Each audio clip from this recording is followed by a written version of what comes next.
And welcome back, everyone, to Beyond the Cradle. We hope you enjoyed the last hour and a half through Moon Dialogues, a session that was hosted along with the Moon Dialogues co-conveners.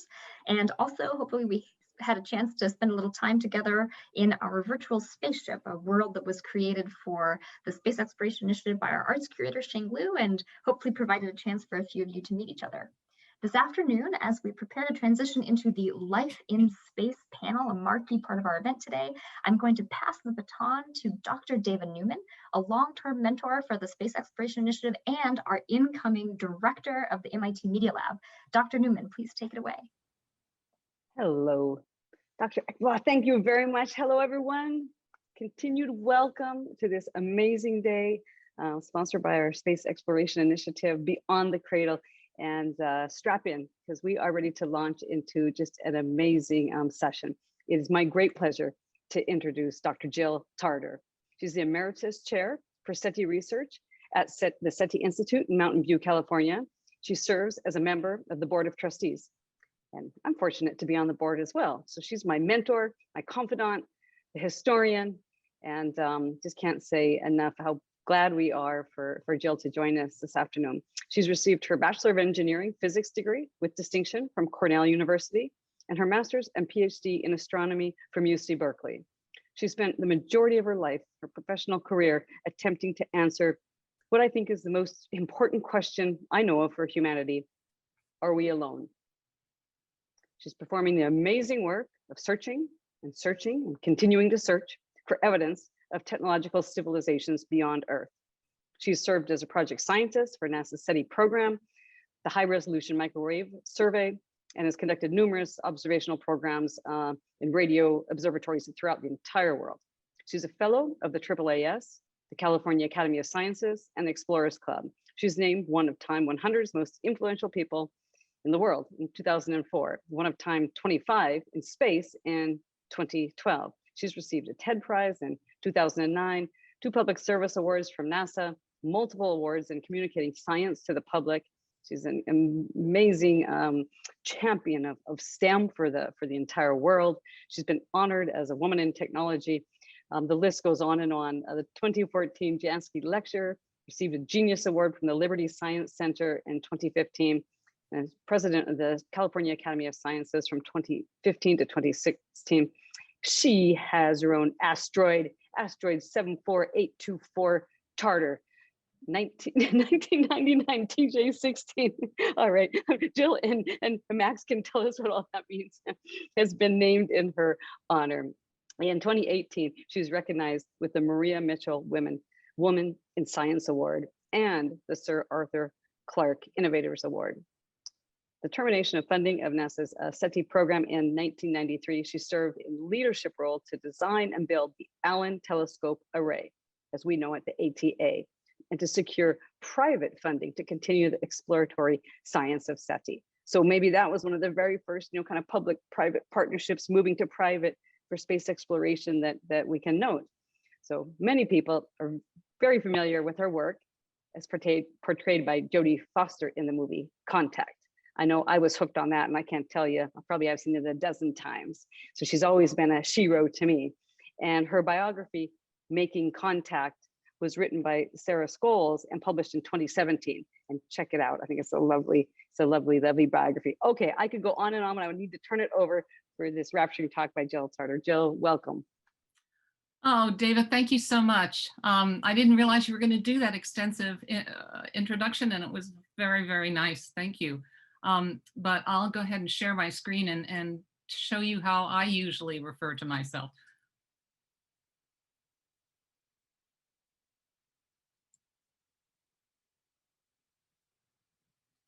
All right, hopefully that worked. And so when I talk about who I am, I work with a team that uses radio telescopes to look for extraterrestrial intelligence, and I'm the one that is not wearing headphones. So as David said, I have degrees from Cornell and UC Berkeley. I've had a number of different jobs, but they've all revolved around SETI. And I spent a couple of years as president of the Cal Academy of Sciences. And I think my best description of my job now is I'm retired formally, but I'm still cheerleading for all things SETI. And when we begin to talk about looking for life beyond Earth, I need to try and change your perspective, your everyday perspective. So I need to talk to you about where are we and when are we in contexts that you usually probably don't think of from day to day. So where are we? Well, obviously we're here. Well, in my case, that means lockdown, working from home, like many of you, in particular from this house in the Berkeley Hills in the San Francisco Bay Area. And if we could be at the altitude of low Earth observing satellites, we'd see us here on the west coast of the United States. And since 1968, when Bill Anders took this incredible Earthrise picture as he was coming around the limb of the moon, we've been able to visualize ourselves here on a finite planet hanging in the darkness of space. And this has become, I think this really was a launch for the environmental efforts. And it's such a beautiful image of where we are, right? We're also, in the summer of 2013, we sent out a memo and told you to put on your spiffiest clothes and go out on the lawn and look up and wave at Saturn, because the Cassini spacecraft at Saturn turned around and took an image of us here. And we are actually here. There is a small dot at the end of that arrow, and that is us. And before this, long before this, in 1990, the Voyager 1 spacecraft was passing Neptune on its way out of the solar system, and it turned around and imaged this iconic pale blue dot in a sunbeam. And that's us. We're here. And our sun is one of only something like 200 to 400 billion stars in a great, beautiful spiral galaxy that we call the Milky Way. And until now, I've shown you images of what I was talking about, but this is obviously an image, but it's not an image of the Milky Way because we can't get outside to take that image. It's a spiral galaxy called M101. And for a long time, we've thought that if we could get outside the Milky Way and look back, this is what it would look like. We can't image the Milky Way inside out by using optical wavelengths, because the dust between the stars is about the same size as optical wavelengths and scatters and absorbs optical radiation. But by looking at gas, such as methanol and CO, using radio telescopes, we can in fact actually map the Milky Way from the inside out. And that took something like 5,000 hours of telescope time to create this accurate map of the Milky Way galaxy. And you can see that we were pretty right. We got it pretty right. And this is where we are. We're here. We're in the boondocks, not anywhere near the center of a beautiful large spiral galaxy. And that galaxy, the Milky Way, is one of something like 200 billion other galaxies in the observable universe.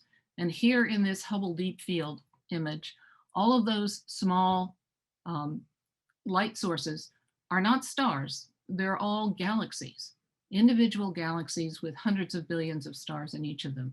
And you'll notice that some of those galaxies are smaller and fainter. And that's because they're farther away, right?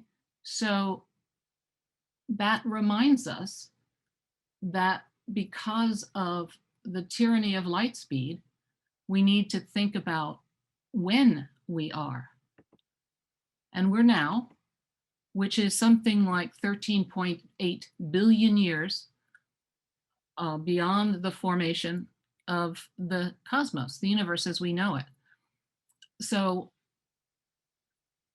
we're pretty confident of this, what I like to call a scientific creation myth, even though it's based on observations of only 4% of the matter energy density in the universe. And in fact, when you get back closer and closer to the beginning, we're not yet able to make quantum mechanics and gravity play nice together. So there is some revolutionary physics that needs to happen before we get a more complete picture of the universe and its evolution. And we should expect that we will see some changes in the future as we learn more. But this is right now the most complete, self-consistent perspective of what we mean by here and now that's ever been assembled. And it's going to be subject, no doubt, to future self-correction. So humans are intimately connected with those faraway places and long ago times. We humans trace our lineage not just back through the centuries of our families, not just back through the millennia of our architecture and art and our many experiments with different types of governance, not just back through the millions of years since we branched off from the great apes, and not just back over the 2.4 billion years during which the Earth's atmosphere has been perfused with oxygen, thanks to the photosynthetic labors of cyanobacteria, and not just back to the formation of the sun and the solar system 4.6 billion years ago. We need to go back millions of years before that to a giant molecular cloud, which was polluted with the winds of Wolf-Rayet stars and the debris of massive stars that ended their lives in fantastic explosions, such as this modern supernova remnant that I'm showing you here.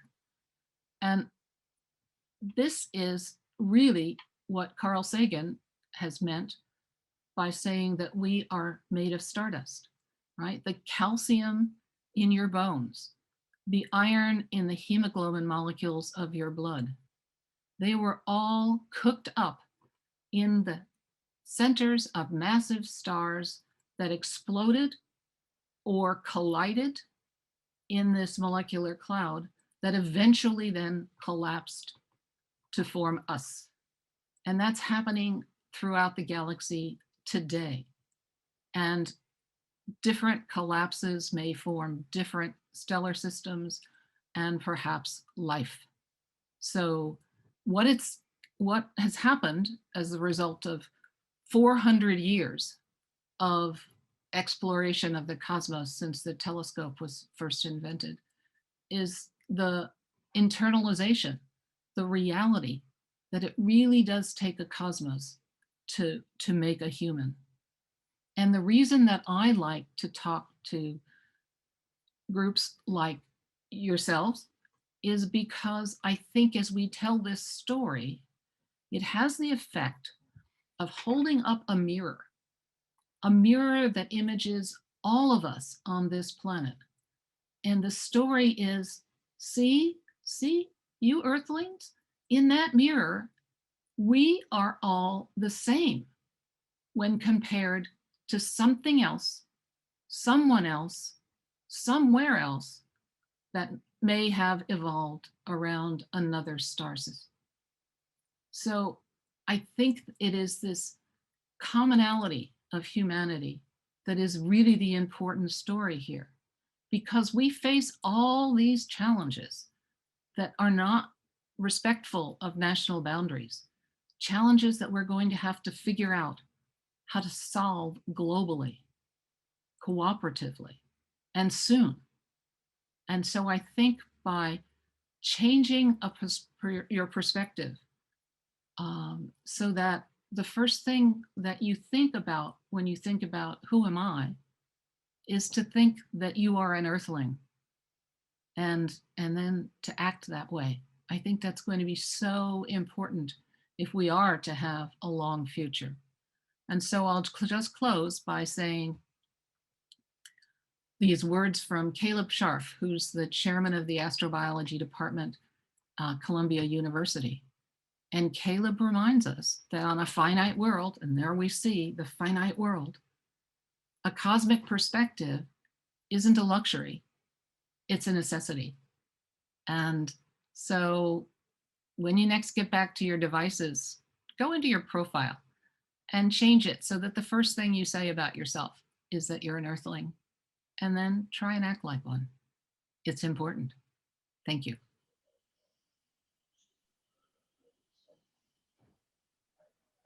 Thank you so much. Thank you so much for that great talk, Dr. Tarter. And I mean, with that in mind, we're all Earthlings here, and that's how I expect everyone to introduce themselves on the panel now as we go around. So with that incredible introduction, I'm going to just start kicking off the actual panel section of this. So hi, everyone who's joining us. My name is Sunanda Sharma. I'm an interdisciplinary scientist, and I'm interested in astrobiology, and I'm part of the MIT Space Exploration Initiative. And it's my pleasure to welcome you to the Life in Space panel. So for the next hour or so, we're going to dive into the many dimensions of life in space.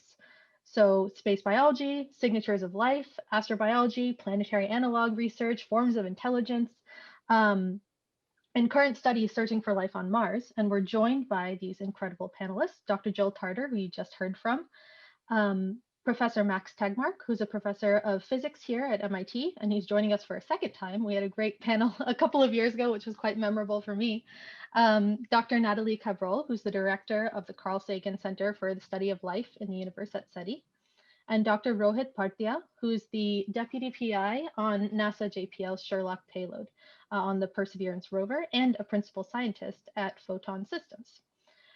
So just to let everyone know, we're going to have an open discussion. So panelists, I have a list of questions, and some are specific to you, some are more general, but feel free to jump in and let's have a free-flowing discussion. We'll open the last 15 minutes or so for audience Q&A. So please, audience, keep in mind as you're starting to come up with questions and put them into the Q&A, and I will read them out at the end and we can go through all of them. So to start kicking things off, let's go around from everyone we haven't been introduced to yet.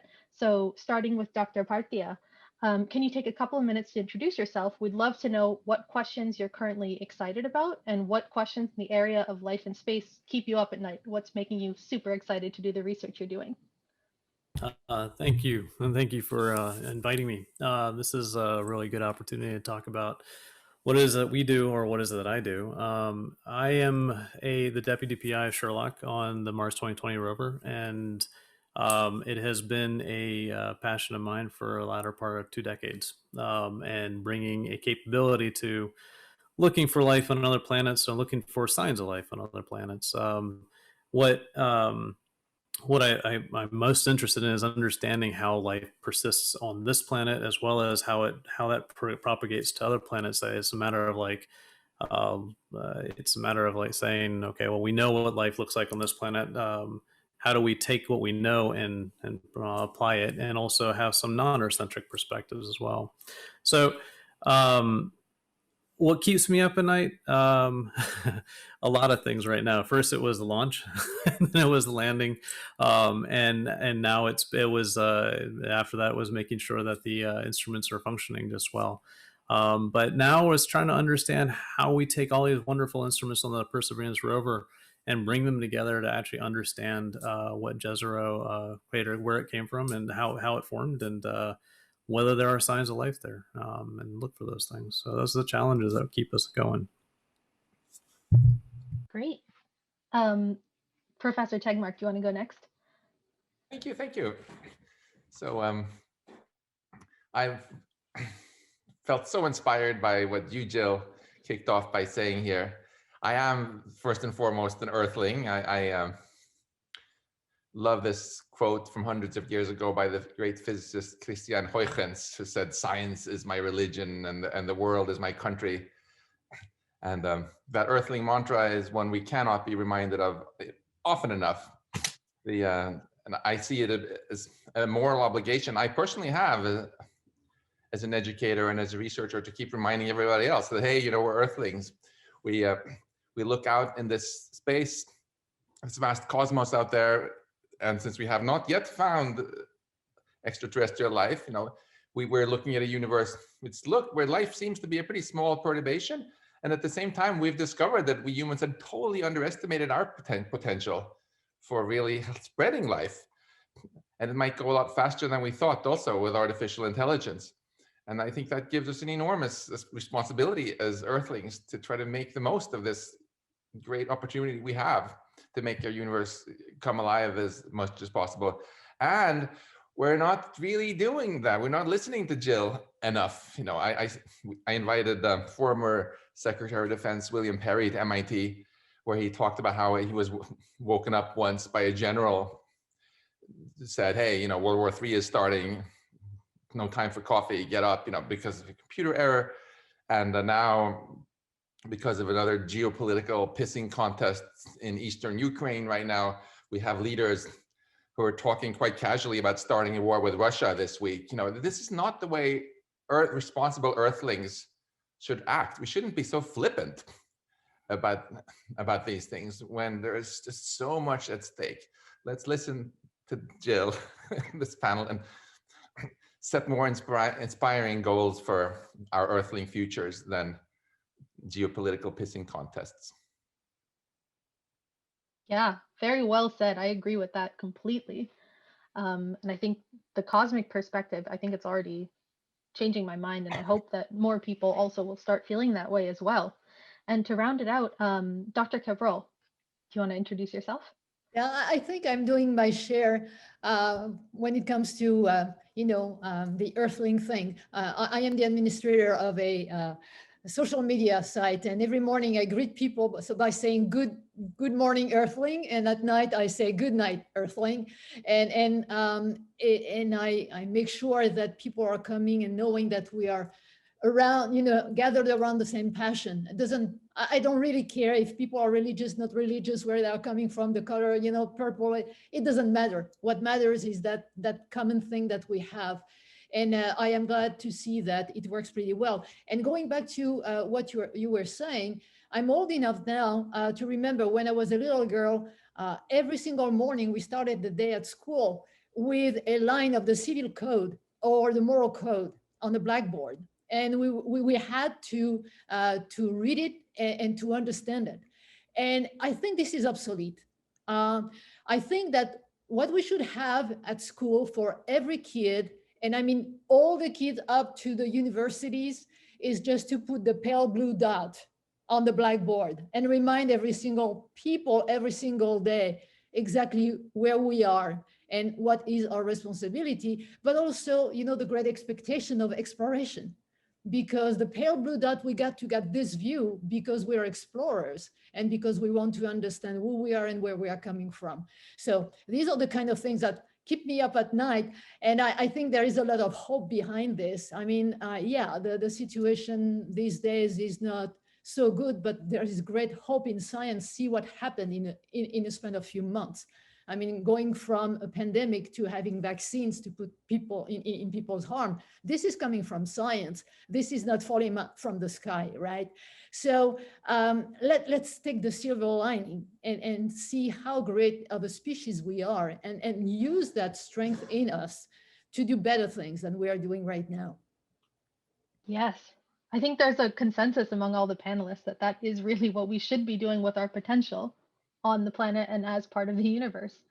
And touching on this point of the pale blue dot, so I love, Jill, that you had that in your presentation. And I was wondering, I wanted to ask all the panelists, I know that there's a lot of discussion about how artistic representations, images, and things like that, they actually shape the research we do.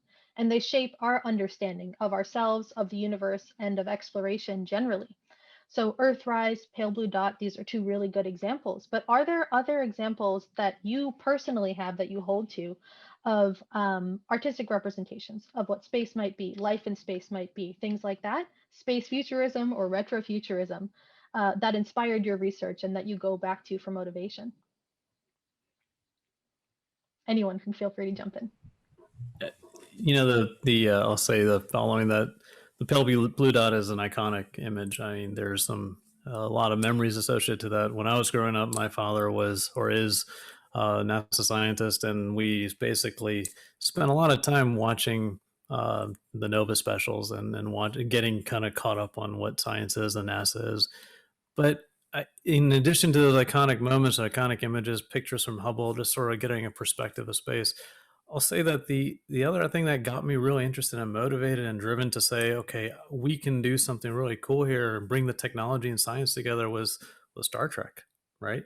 It's a media environment. It's a methodology to sort of say, what could you come up with from a science fiction perspective and bring that into into reality, right? And there's a lot of knowledge. There's a lot of things that came out of Star Trek. And in some ways, the things that drove us to, or our team towards doing things like SHERLOC, were driven by television shows and movies like Star Trek. So I think that was really inspirational for me. I mean, in addition to the real science and all the beautiful things that are coming out of the telescopes and perspectives. Mhm.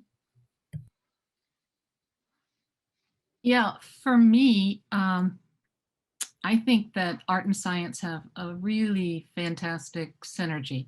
We have an artist in residence program at the SETI Institute. I'm sure you do at the Media Labs as well.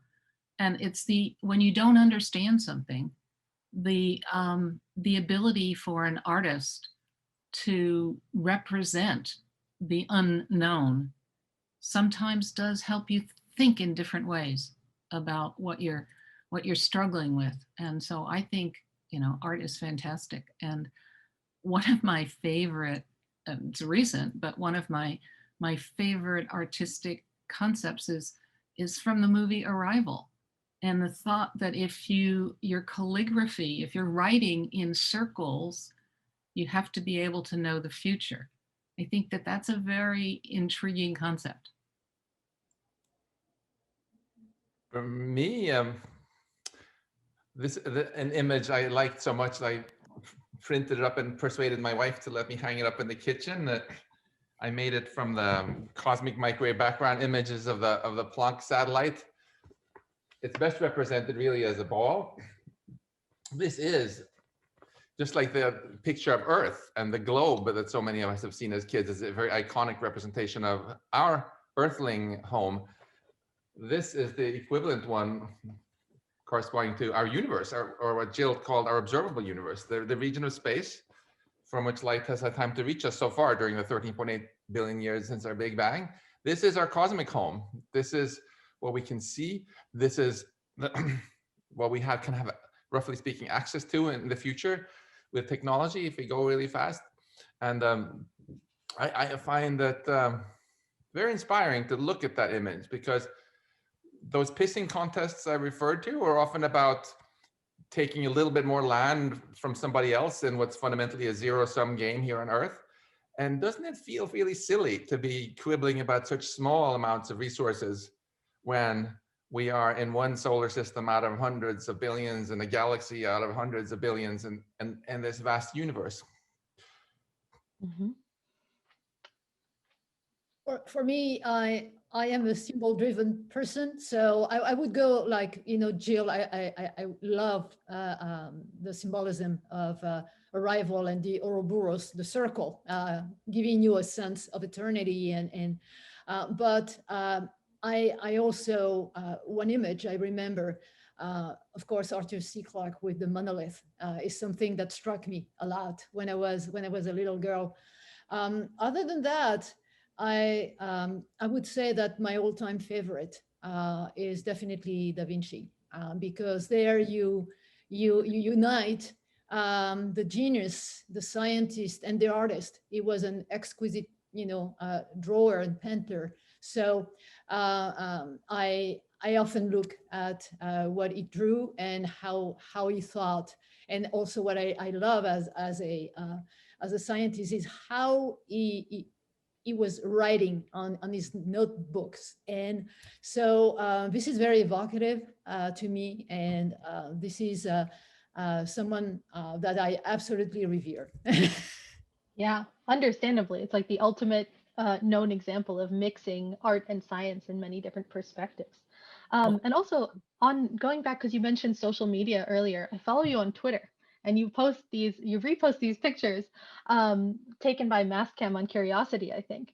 And out of that, I was just curious, do you have a favorite place or view on Mars? And of course, this is also for Dr. Bhartia, because I think you're thinking about Mars a lot. Of course, I have a favorite view on Mars. Of course, that's the one that's next to come. Because I am incorrigible, I am an explorer, and I always want to know what's on the other side of the hill. But having said that, every time anybody asks me that question, I think that they're expecting that I will answer Gusev crater, because as a member of the Mars Exploration Rover team, I have this big sign on my back saying, you know, go to Gusev. And I would say that Gusev was stunning in many ways. It's more of an emotional place in my heart, but it will always remain forever the place where we found the first sign of an hydrothermal system on a different planet, and also where we discovered that every single condition that we require for life as we know it were present 3 billion years ago on that tiny red dot. So sure, Gusev, of course, because I have to, right? You know, the next image by Curiosity and by these guys on Jezero, which is spectacular, by the way. And I don't know if you have as many clouds as Curiosity has right now. And Gail, I don't know what's going on Mars. It looks like it's going to rain. It does. It's just very different in that sense. You know, Nathalie, you have a really good way of looking at it.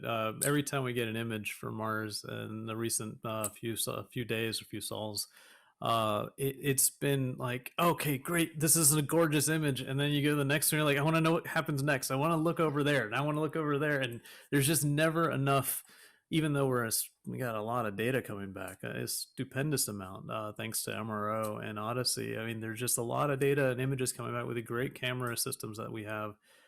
You always want to know more. You want to get closer resolution, and so there are there are 23 cameras on Perseverance. You can choose which one. I mean, the EDL camera is looking up on the way down, looking at the ground, watching the rover actually land for a first time in a video. You can't select, from my perspective, but when you see something that you have been involved in, whether it be the rover or something you were directly in, that's been part of my life, and you see it on the surface of Mars on another planet, it's breathtaking, right? And you're like, wow. And then you start to look beyond it and say, that's great, we got there. Now we need to make sure all of this works, and do the science and bring that science out of what we actually are there for, right? We're there to measure something and understand the environment, and it goes beyond just the fact that, hey, we built this cool little tool. So yeah. Rohit, I don't know if you had the same feeling, but I remember being in the middle of the night, of course, taking the shift when you're there at JPL.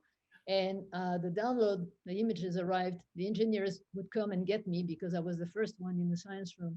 And then they would start showing the images on the screen. Yeah. And the half dozen of us, maybe less sometimes, were realizing we were the very first human to see that landscape in that planet at that moment in time.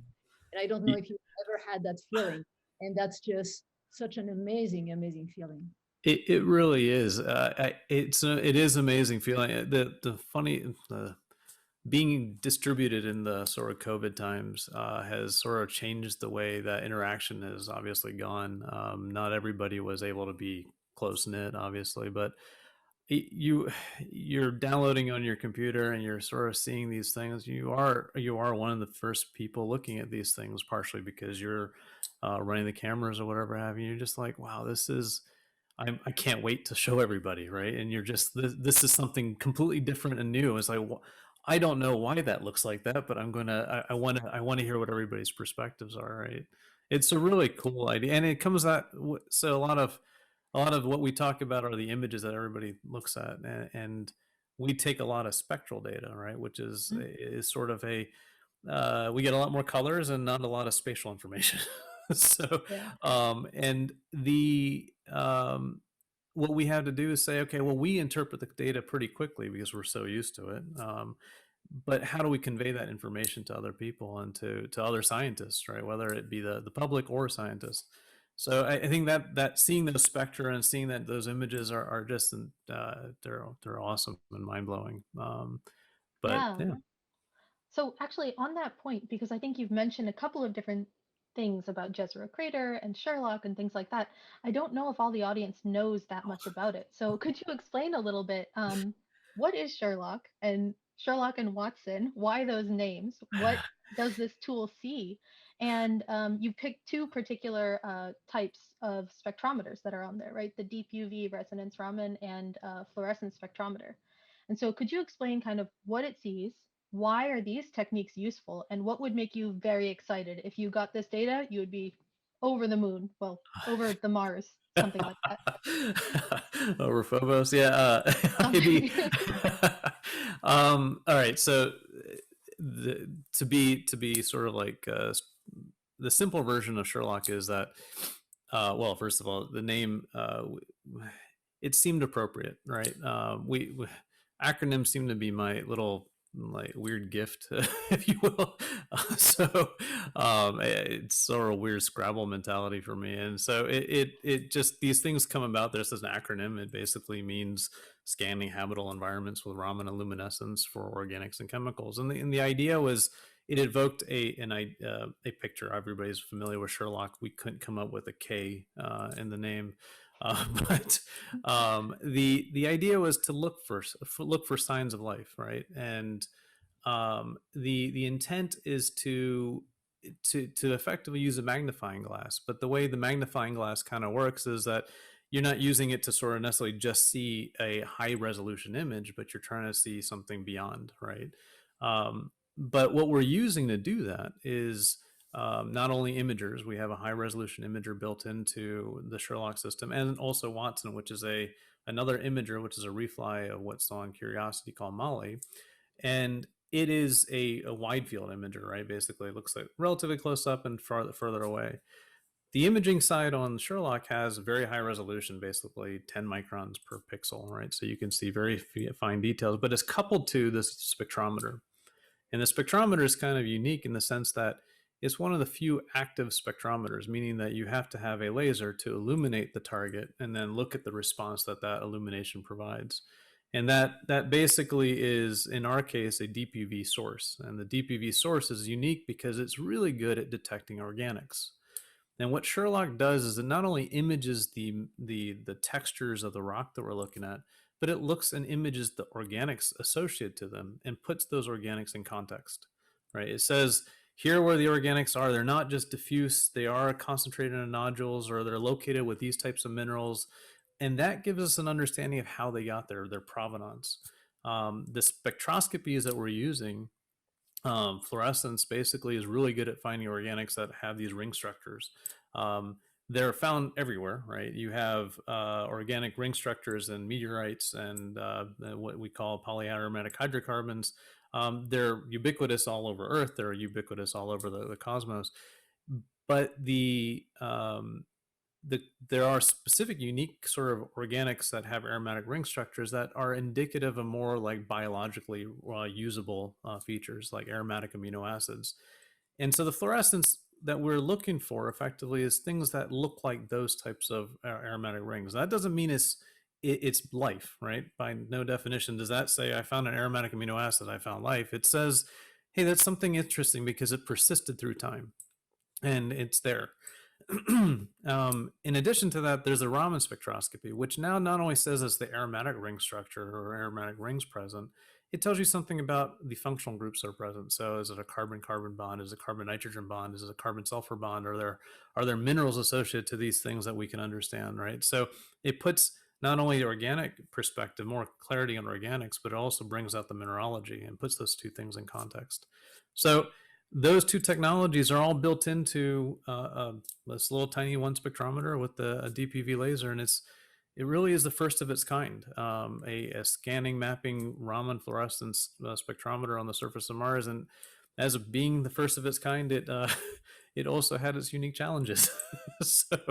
But I think that was I think it's going to be a spectacular set of data, and it's going to work really well with a combination of Pixel and SuperCam and Mastcam Z and all those great instruments. Yeah, I mean, that's an incredible achievement. Yeah. And I think like I can't even state it properly because it's so incredible. And I think people are following this really, really closely. And I think more recently, the study of life elsewhere aside from Earth has come up in the form of all the reports about phosphine. And we talked about this a little bit before we opened up the panel, but I wanted to hear your thoughts. What does everyone think about the Venus phosphine discovery? And then the subsequent evidence that's come out sort of challenging that, the two papers that came out after that. Do you think we're still alone? Do you think there's other evidence that there are others that are more nearby than we think?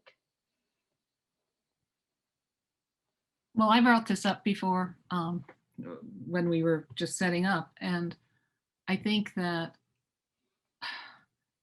at the outset, there were two questions raised by that first paper, which is, did we get the line right? Right? It was actually only a single line identification, and usually in radio spectroscopy, we want lots of lines to make because there's a lot of confusion. And then have we done the calculations correctly to infer the large density of phosphine molecules that were being claimed? And I think that with respect to the second point, there were some pretty glaring errors, and the abundance may be quite a bit less than we once thought. And then finally, I mean, so this is Venus, right? This is not our laboratories.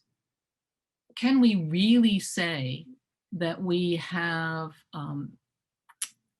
exposed all possible chemical pathways to get to phosphine, and that nothing does it unless you've got some biology to assist? So I think it's just really a good example of the fact that we ought to be humble, and when we try and do this exoplanet atmospheres, we ought to remember how difficult it's been just to get right next door to Venus.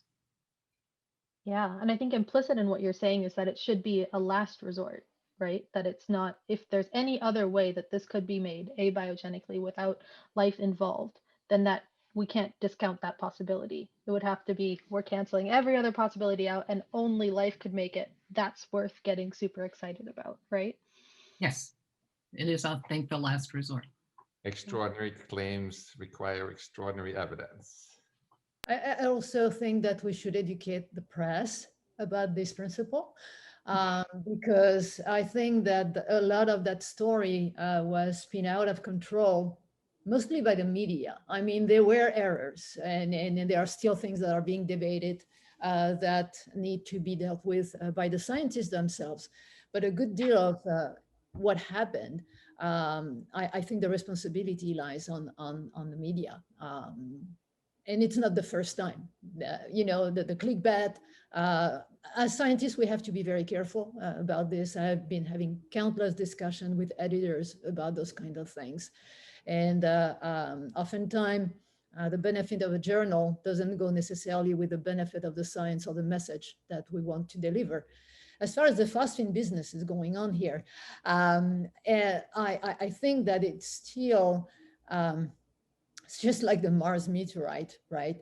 Well, we probably have a better shot at knowing. I'd love to see a mission, if anything. I'd like to see a mission that goes into the atmosphere of Venus and sample in situ, you know, really does some analysis in situ and brings back some samples. That would be neat. And I have a few colleagues already thinking about this. And when you're seeing something like that, let's imagine for a moment that it's really phosphine and this is right, you have to think about all that needs to happen for this to be life. So in the case of Venus, we were talking about, people got excited because it was happening 60 kilometers up in the air. And this is exactly where, you know, just by accident, the temperature and the pressure are about the same average as the one that we have on Earth. So all of a sudden we're starting to think, oh, maybe there is life there, and maybe phosphine is related to life that's, but when you look at the Earth, and of course the Earth is probably not the only model, but there are a few good principles that we keep in mind. The atmosphere on the Earth is not an ecological niche. The atmosphere is very good at transporting life. It picks it up from the ground and move it to somewhere else. And we have great examples of that with the dust of the Sahara every single year that moves across the Atlantic Ocean to go and bring and fertilize some of the soils in the Amazon. And within that dust and that sand, you definitely have spores and bacteria, etc. And we find lots of life very high in the atmosphere of the Earth. But it's not a residence. It's just something that is a transit. The ecological niche is on the ground or at the interface between the atmosphere and the subsurface. But the atmosphere is not stable enough to provide what life needs.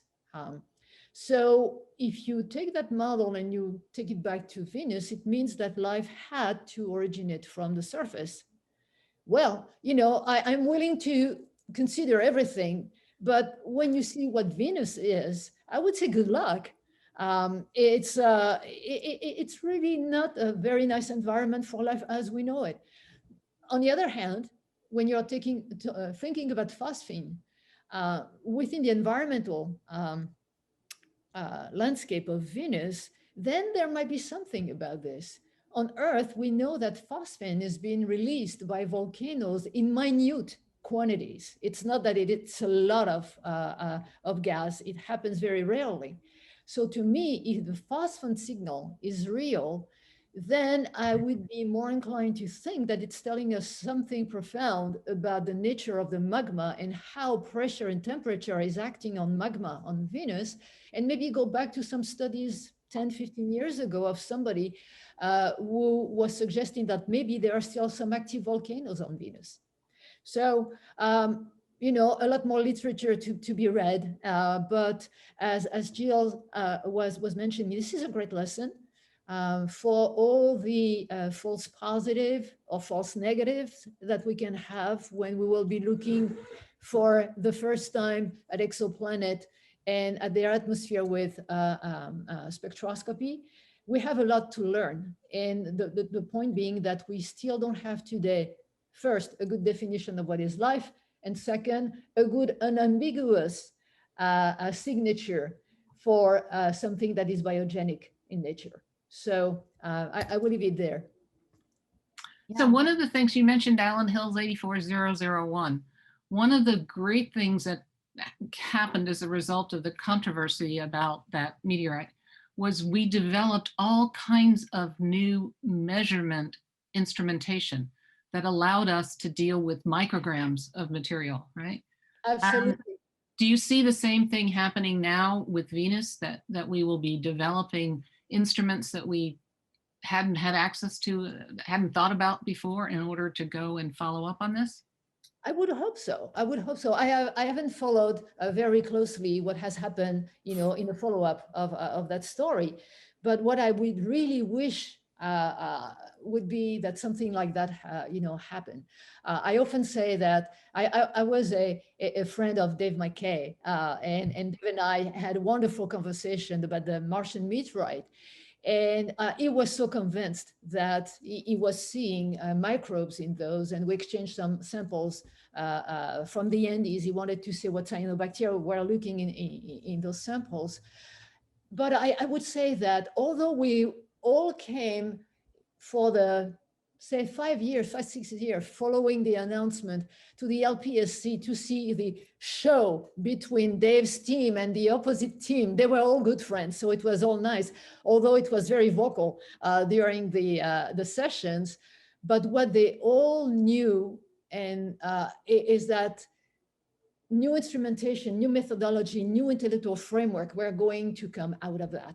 And I really wish that we have that, because, you know, just like the Galileo experiment from Sagan, when he looked back at the Earth and all of a sudden started to have a vision of really what exploring exoplanet could be. He had the blueprint right there. I think that Venus is a chance for us to think about this and say, okay, here are hurdles. How can we go around this?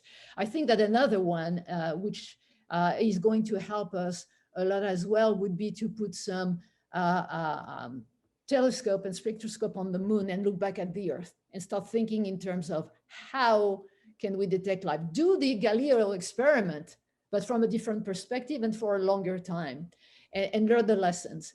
So I am with you. I haven't seen that, I haven't heard about this yet, Jill, but I wish something like that would happen.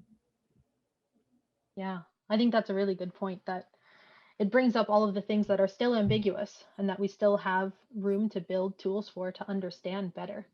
So that's kind of the challenge to the next group of people working on things. It's also a challenge to understand how, again, I think Nathalie and Jill both touched on this, like how you actually define life, right? What is it that you actually sort of say is going to convince me or a community of people, scientists and the public, that what I'm looking at is life? And yeah, and as Max stated, it's a statement of multiple lines of evidence, right? We grapple with this all the time, is trying to say, okay, well, if I find something, what is that something that has to be found in order for us to all say, yes, that's definitely something that we can say biogenic or is a remnant of biology. And a lot of that has to do with, as Nathalie mentioned, the processes that occur on another planet may not necessarily take life as we know it and apply, right? Because they're a different environment. So you have a different sort of mixes. You can, as Jill said, you have a laboratory, but you can only do so much. You had to constrain certain variables. So I think it's actually trying to understand, it brings to the community, the scientific community, that a question of like, how do you go about actually asking the question, or asking what is necessary to actually say this is living or not? And sample return is one example of that, but what's needed, more data, more details, but there's this question that exists still. Yeah, and I just want to touch on a phrase that you have used and a couple of other people have used, which is life as we know it. And so that also means that there's life as we don't know it. So how do each of you, there might be. So how do you navigate this in your own research and thinking, and how do you try to remove biases from our own understanding of what Earth life is like, or Max, it for Earth intelligence, or how do you create levels of life or levels of intelligence to look for? I think, although the debate about how to define life has gone on for a very, very long time, I think some fresh perspectives have been added to it through the recent progress of artificial intelligence. Because if you're willing to consider some sort of future artificial intelligence as a kind of life, right, then it's pretty clear that the textbook definition I found when I looked in my kids' high school books, for example, won't cut it. I saw the definition of life had cells in it. You know, like, well, so like if you're talking to some future very intelligent robot that's not alive because it's not made of cells, that's just plain carbon chauvinism as far as I'm concerned. This attitude that you can't be alive if you're not made of carbon atoms. And I think it makes us more humble in the progress we've had with AI, and it made us realize that it doesn't really matter what kind of atoms you're made out of, or whether you're made of cells. What really matters is things more related to information processing. I, for one, like to take a very broad definition of life, very inclusive one, where we just define life as a process that can hack the second law of thermodynamics, in the sense that it can retain its complexity and make copies of itself. It's well known that if you have a system that interacts with the rest of the world, right, its entropy, its messiness will tend to increase. But there is this loophole, right, where life can hack it. If you read the fine print, the second law just says it is the overall entropy that can't decrease. But it's perfectly okay for a little piece of our world to keep its order and low entropy and even reduce it, like a refrigerator does, if it then in return messes up the rest around it more. You know, this seems to me like a more inclusive definition of life, and this is certainly what's related to impact also.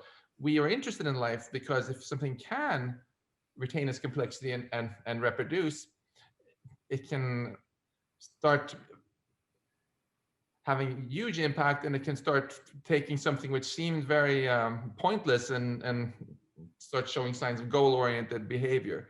And what now SETI isn't just a search for life, right? There's a letter I in there at the end, intelligence. So I think it's also interesting to ask how we should define that. I remember my wife and I were at this panel discussion organized by the Swedish Nobel Academy with a bunch of intelligence or artificial intelligence researchers. And when the moderator asked them to define intelligence, they were all like, and hemming and hawing and like totally stumped by it. So that question I think we should also face. To me, the most interesting way to define intelligence is, again, very inclusive. Simply as the ability to accomplish goals. And the more complex the goals are, the more intelligent you are. And you mentioned about sort of different categories of life. If you take this perspective that Jill began with, and we're Earthlings sitting here 13.8 billion years after our Big Bang, we can see that the earliest entities that I like to call life 1.0, they did some cool things like produce oxygen for us and so on, the cyanobacteria, but they were not really able to learn during their lifetime. The only learning, if you think of the hardware part of them and the software part, if you think of the bacteria as little programmed robots, right?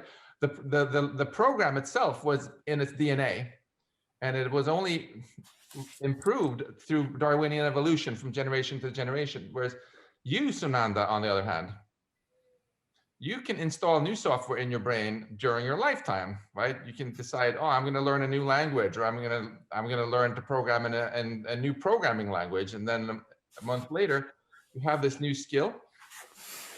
That's what I like to call life 2.0. And this is really what has made us humans such a high impact species, that we don't have to wait for hundreds of generations to get better at stuff. We can install new software in our brains through learning, but we're still stuck and very limited by our hardware, right? I just got a little upgrade, so maybe I'm life 2.1 today, because a few weeks ago I had a new lens put into my eye, so I can feel a little bionic, and we can put in an artificial knee and all sorts of other little stuff. But the basics we really are pretty stuck with. You can't make yourself 100 times bigger or have 1,000,000 times more memory or whatever, right? If we look through our telescopes and find extraterrestrial life that's gone through the technological development, we haven't gone a lot further. It's quite likely that they've gone into what I would like to call this phase of life 3.0, where even the hardware can be replaced at will. And that's the final empowerment for life, when it can completely break free from any evolutionary shackles and be whatever it ultimately wants to be. So Max, you mentioned the I in SETI, but from the beginning, we've actually punted on that, right? We can't define intelligence, but what we've been saying is we're looking for technology, because maybe we can detect that over interstellar distances, and we're using technology as a proxy for intelligence. And I think that's very wise, because when I said goal-oriented behavior, that is very much what technology is. If you look at a bridge or you look at a rocket, right, the most convenient explanation for why a rocket is flying towards the moon is not to say that, well, 1 second earlier it was in this other position, this was its momentum, so that's why it's there. No, a more useful explanation is it's going towards the moon because there's a goal for it to go to the moon, and it was designed with that goal. If you look at the history of Earth in the earlier times, when I think you will, or if you look at a planet where you don't consider there to be any life or intelligence right now, there's really not any goal-oriented behavior. You always explain what happens based on the past and some causing it, not as someone or something trying to accomplish something in the future. And this is an interesting transition we're seeing on Earth, where ever more of what happens now is some sort of goal-oriented behavior. So if you, Jill, or anyone else can find good evidence of goal-oriented behavior out there, you know, some nitpickers might quibble about whether that should count as intelligence or life or whatever. But to me, that is the really, really interesting dividing line. So I'm waiting for the technology that will allow us to image those 7 Earth-sized planets around TRAPPIST-1. And they're all at different distances from the star. They all should be different equilibrium temperatures. They all should be different. But what if when we actually get images, we find that 2 or 3 or 4 of them are identical? That's some pretty goal-oriented activity. Indeed. Somebody wanted more real estate, and they wanted it to be a certain kind. Yeah. Yeah, and this was just a question which might be silly, but out of curiosity, Dr. Cabrol, would you say that microbes, because you spend a lot of time working with microbes, don't have goal-oriented behavior and they can't learn? Oh, they learn a lot, and they learn so well that billions of years later, their descendants are still using the same tools. I have great experiences with cyanobacteria. I love them because they are all over the place. They are very smart. They use all the niches they can on our planet. But in the places where we go in the Andes, the UV radiation is one of the nastiest in the world. This is where we have measured the record at the surface.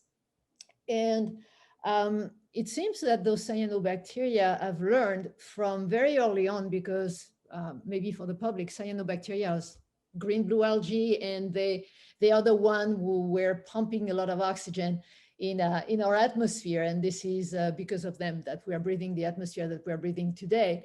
But at the same time, they've gone through so much early in the history of our planet. There was no ozone layer. They were exposed to high UV radiation and all sorts of different environment. So when we found them in the Andes with very high levels of radiation, they are using a little switch that they have in their bank of information.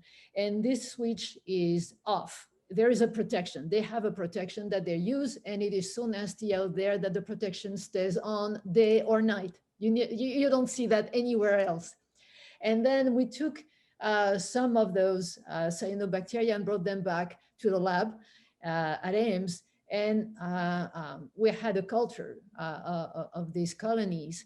And the next generation, the first culture we had, although they were sitting on the sun in California, well, you know, the UV radiation is not nearly as nasty as it is in the Andes. Well, the switch was gone. They immediately switched back to their natural ability to have the switch on during the day, off at night.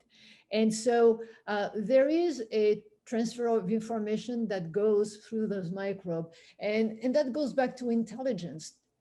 Do they switch do they change the switch by thinking about it? I don't know about that, but to me, seeing species being capable of dealing with environmental changes and adapting to changes, and still 4 billion years later still be alive and with us on this planet, there is some sense that at least they are adaptable. I don't know if intelligence is a form of adaptability gone goal-oriented. Maybe this is what it is. But certainly I would say that we should give more credit to the little critters.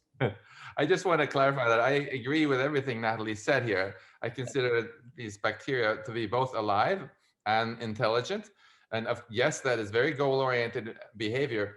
When I said that they were dumb, I didn't mean to put them down. I just meant that they're not as intelligent as Nathalie and Jill and the rest of you here, in the sense that the program that they are running, where they process information from their sensors and then act back through actuators onto the world, that program was largely programmed by what's in their DNA. And it will be changing only slowly through the course of evolution. Whereas Nathalie, right, your mother tongue was French, I presume, right?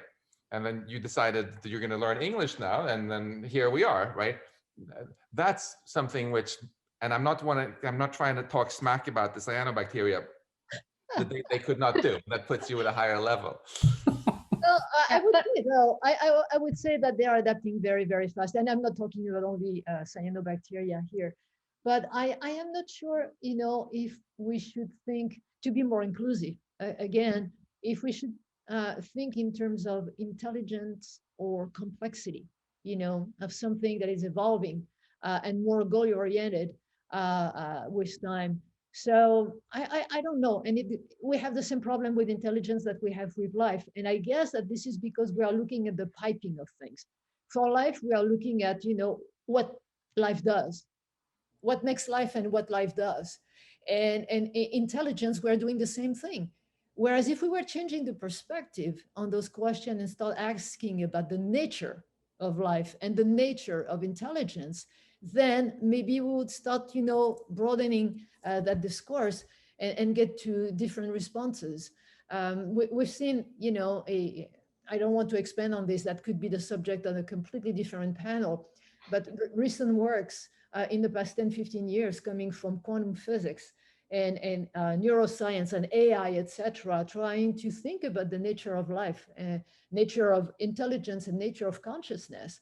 And this is really interesting, very interesting, getting us on a very different path on our perspective of the universe. And obviously it becomes really difficult because they tend to say that, well, if they are right, then the universe is alive. And then how you prove that? This is a very difficult proposition. But it has its own interest because at that point, yes, it's a question of complexity and then how you move information, what you do with it, anyways, I think that would be a very, very interesting debate to have. Yeah. I think what you said here connects back very beautifully to how Jill started this whole panel off also, because you, Nathalie, you talked there about if you have a goal-oriented intelligent entity with goals, if you define it being intelligent as just its ability to accomplish the goals, then whether that's something you should think is of as good or bad depends entirely on what the goals are, right? I think many people make the mistake of thinking that intelligence is somehow morally good. I mean, if Hitler had been more intelligent, would that really have been a better world for us? No, you would probably have made less military mistakes in World War II. So it's very important to us as we get ever more ability to process information with, not just with our own minds, but then with AI, to ask ourselves this question that Jill started by raising. If we are Earthlings and we feel we have a moral obligation to be good stewards of this opportunity we have, then what should our goals be? I think this is something that we largely forget to talk about. Many people have taken technology as their new religion and taken as the first item to believe in here that let's just bend down and pray to our technology because more technology is always better. Technology is like intelligence, just a tool, and you can do good things with it or bad things with it. And I think the path to an inspiring future for us Earthlings and cosmic life, like Jill advocated, is really to make sure that the wisdom with which we manage our goals, our technology, keeps pace with the power of our technology. Yeah. And I don't think we're doing so great on that front right now as a species.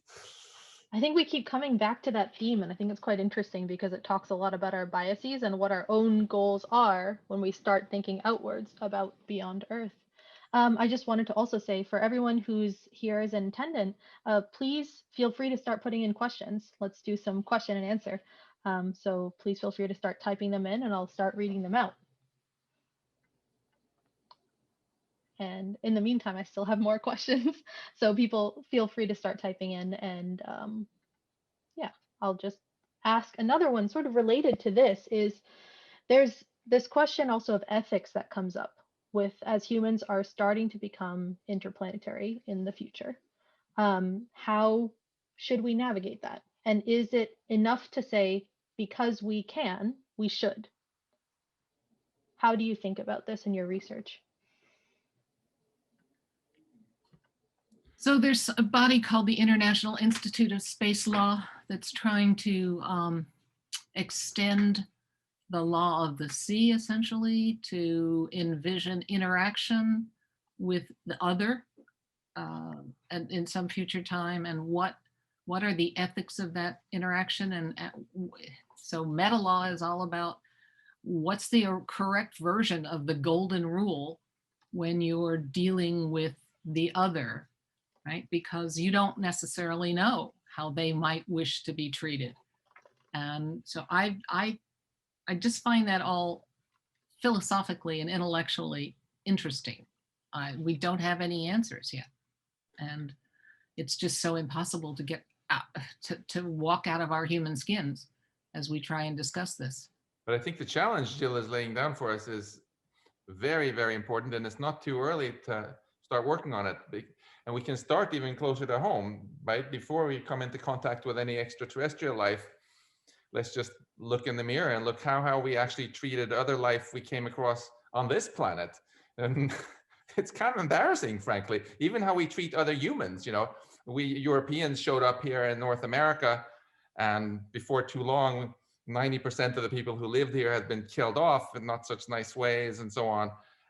Then look how we treat other species. About half of the other species that were on this planet are gone already. You know, and I don't know, if you have,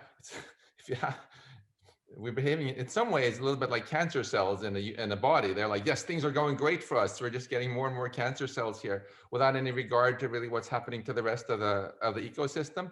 So I actually think any progress we can make in treating our fellow human beings better, and also treating other life forms on Earth better, will probably also translate into us behaving better should we ever come into contact with extraterrestrial life. That's a really well stated thing, Max. Statement. I guess I'm a hopeless optimist. Me too.